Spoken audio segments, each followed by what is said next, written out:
Exatamente. O Paulo tinha perguntado o seguinte, ô, Salomão, boa noite. Salomão, por que saiu do INSS? Antes de você responder por que você saiu, o interessante é você falar pro pessoal como você entrou, né? Porque muita gente, quem não sabe, quem tá vendo o Salomão pela primeira vez, ele é especialista, professor de direito previdenciário, mais de 4 mil alunos, né?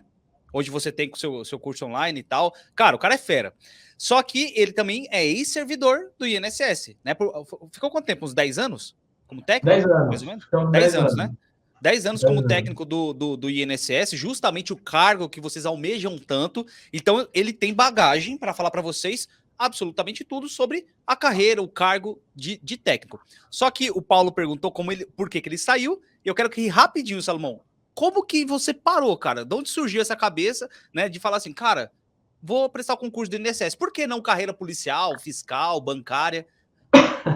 Mas rapidinho, tá? Porque eu conheço sua história. Eu conheço sua história, você já contou. Mais rápido, tá? Rapaz, pensa num cara liso igual sabonete. Era eu lá em 2011, 2012. Eu tava noivo, né? Já 3 anos noivando e crente, tinha que casar. Crente que é crente não namora para ficar fazendo bagunça. Ou casa ou se separa logo, né?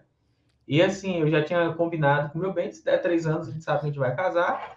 Deu os 3 anos, eu fiquei juntando dinheiro para comprar as alianças por 1 ano e meio, quase 2, né? Eu dava aula de violão, eu era professor de violão, professor de história, né? Para cursinhos pré-vestibular, para ensino fundamental. E eu fazia faculdade de história e fazia faculdade de direito. Nessa época, eu estava aí do quarto para o quinto semestre de direito. Então, meu dia era, eu começava às 4h30 da manhã, minha mãe tinha uma fábrica de salgado e eu era o motoboy dessa fábrica de salgado, fazia as primeiras entregas de coxinha, pastel, né, esfirra na cidade, nas lanchonetes. Aí eu fazia essa primeira rodada de entrega, voltava para casa, me arrumava rápido, descia para a faculdade de Direito, que era de manhã, né? Entre uma aula e outra, eu não pegava todas as matérias, por quê? Porque eu precisava de grana. Então, eu não pegava todas as matérias, porque entre uma aula e outra eu encaixava uma aula de violão, eu tinha uma aula no cursinho e eu ganhava um dinheiro com isso. Meu cursinho era um cursinho vinculado à faculdade pública de história que eu fazia, a UESB, eu sou de Vitória da Conquista, um abraço aí para todo mundo de Conquista, todo o povo da Bahia, né? Um abraço geral. Mas assim, e de tarde eu fazia história. Às vezes eu em casa almoçava, já saía, dava aula e eu só voltava para casa depois de 10h30. Então eu saía de casa 4h30 da manhã, voltava para casa 10h30 da noite. Quando eu fui fazer o concurso, eu precisava de grana para casar. Eu me lembro uma vez, e assim, bem resumidamente, Eduardo, eu lembro que eu era muito boa. Até entrar no INSS, até um ano antes de entrar no INSS, eu nunca tinha ganhado um salário mínimo. Nunca, nunca, nunca. Trabalhava nesse rojão, mas a grana que entrava nunca dava um salário mínimo. Meu sonho Uhum. ali era trabalhar salário mínimo, CLT, começando às 8, tendo 2 horas de almoço, não precisar trabalhar no sábado. Isso para mim, se eu alcançasse isso Já era era conquista, né? oh, meu Deus do céu, eu tava aposentado, um salário mínimo ali, enfim, feliz demais. Era essa a minha mentalidade, né? E aí, eu tava noivo, meu bem, nessa época ela estudava medicina, né? O bem dele é a esposa dele atualmente, tá? Porque se ficar Exato. falando bem, meu bem aí, ninguém sabe quem é seu bem. É a Pois esposa é, dele, meu bem tá? da esposa. E aí, ela já estudava medicina, a gente começou a namorar, ela ainda estava estudando, passou no vestibular e veio fazer medicina em Salvador, 500 quilômetros de distância. Um dia de férias, a gente, com os colegas amigos de igreja, os pais dela, os amigos, a gente encontra, e aí esses amigos de igreja falam, e aí, tudo bom? Como é que tá a fulaninha? Perguntando de meu bem, tá fazendo medicina, os pais dela tudo ali, orgulhosos, né? Pô, a filha tá fazendo medicina na Federal da Bahia, qual o pai que nem tem É. orgulho? Então os pais, pô, não, tal. E a outra também tá fazendo direito na Federal da Bahia também. Isso para quem mora no interior, não sei aí onde você tá, mas para quem é do interior aqui da Bahia, alguém fazer faculdade na capital e na federal, que é pública, é a pessoa ser muito inteligente, já tá com a vida garantida, né? E a outra, que são 3, a outra tá estudando para fazer medicina também, não tinha passado ainda, aí, aquela felicidade, aquela alegria. E quem é esse? Não, esse aqui é o namorado da minha filha. E ele faz o quê? Faz medicina? Faz o quê? Ele é professor de música e estuda história, ou seja, maconheiro e vagabundo, né? Foi isso que eles falaram, eles interpretaram.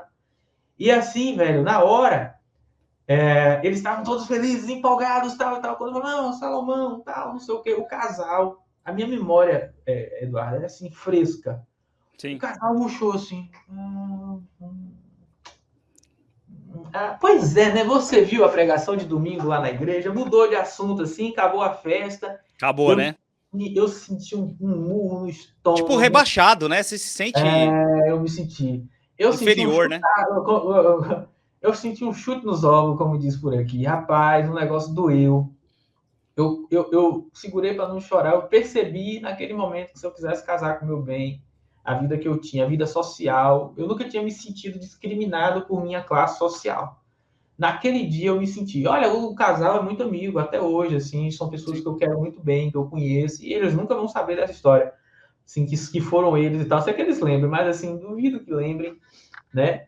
Mas assim, não foi de maldade, mas eu vi ali, esse namoro não vai dar certo, não. E esse menino aí, o que é que a menina O dessa, com um futuro pela frente, tá fazendo um Zé Ninguém que ele vai, dele? o que ele vai oferecer para ela, né? O que, é que ele vai oferecer e tal? Bom, foi disso daí que me veio achar, falei, cara, eu tenho que mudar de vida. Um dia eu cheguei na igreja, um amigo de igreja falou, rapaz, vai ter um concurso aí, paga quase 5 mil reais. Não, você falou, por que não foi carreira policial? Por que não... Se fosse para ser passeador de minhoca e pagasse 5 mil reais no concurso, eu ia, não tinha Você para ia. mim Tava nem problema. aí. E o INSS foi um detalhe nessa história. Para mim, o INSS foi um detalhe total, porque se fosse para ser polícia, eu ia, se fosse para trabalhar com o que fosse, se fosse para carregar cocô, eu ia, não tinha problema não. Porque eu queria o dinheiro para poder casar. E foi essa a minha grande motivação, foi isso. E isso eu acho que foi um grande diferencial para mim. Eu Então só você soube. sempre, então você acha que sempre a pessoa antes de começar até pensar em qualquer concurso, né? A gente tá falando de INSS, mas ela tem que ter um objetivo determinado, porque senão ela pode esmorecer no meio do caminho. Rapaz, facilita muito, velho. Para você manter o foco. Eu lembro, meu quarto era 2 por 2, um quartinho bem pequenininho lá em casa. Pra você ter noção, eu tinha uma beliche no meu quarto, porque eu estudava debaixo da beliche, não tinha cama. Debaixo da beliche, vocês sabem, né? Cama que fica uma em cima Sim. da outra. E eu estudava embaixo, por quê? Porque o quarto era tão pequeno, não tinha como ter um escritório, uma escrivaninha, um lugar de estudo. Então, eu tirei a cama de baixo, botei uma beliche e ficava ali, e ali era pequeno. Quantas vezes nesse período de estudo eu levantava injuriado, chorando, querendo desistir. Aí quando eu pensava em desistir, eu falava, velho, vai desistir? Não dá para desistir. E aí qual era a motivação? Então essa motivação me ajudou muito a ter foco, né? Eu não sabia o que era o INSS. Para vocês terem uma noção, a primeira vez que eu entrei no INSS foi quando eu fui tomar posse. Eu nunca tinha entrado no INSS. O primeiro contato que eu tive com o INSS foi esse contato de concurso, nunca tinha tido, né? E o tempo de preparação que eu tive, exatamente contado em dias, foram 39 dias. Eu nunca tinha estudado direito previdenciário. Então, assim, velho, deu certo para mim. Eu era um cara de ensino fundamental, ensino médio em escola pública. Meu ensino médio foi todo noturno em escola pública. Eu trabalhava durante o dia. Então não tinha uma, sabe, assim, quando às vezes a pessoa escuta a história. Hoje eu vendo o curso, né? Então hoje nem eu acredito nessa história, só sei porque realmente foi o que eu vivi. Mas o cara, eu entendo a pessoa falar, isso é papo para vender curso, isso aí, isso aqui, beleza. Não discrimino, não repreendo quem pensa assim, Sim. porque realmente tem um jeitão mesmo de história atravessada de mentira. Mas foi o que eu vivi. E aí, velho, às vezes a pessoa ela tá com preguiça de estudar, e ela fala, 39 dias, você não passou não, isso não é para mim e tal. E aí você fica procurando mecanismos para justificar a sua inércia. Mecanismo para falar para você assim, ó, não, fique aí de boa, não estude não, não vai Sim. dar não, né? E tal. Então, assim, eu tenho muito cuidado com isso. Então, assim, ter essa motivação me ajudou demais. Essa foi minha motivação. Foi assim que eu caí no concurso do INSS. Poderia ter sido qualquer outro, mas graças a Deus que foi o INSS e foi muito bom para mim, muito transformador para mim, fez total diferença na minha vida.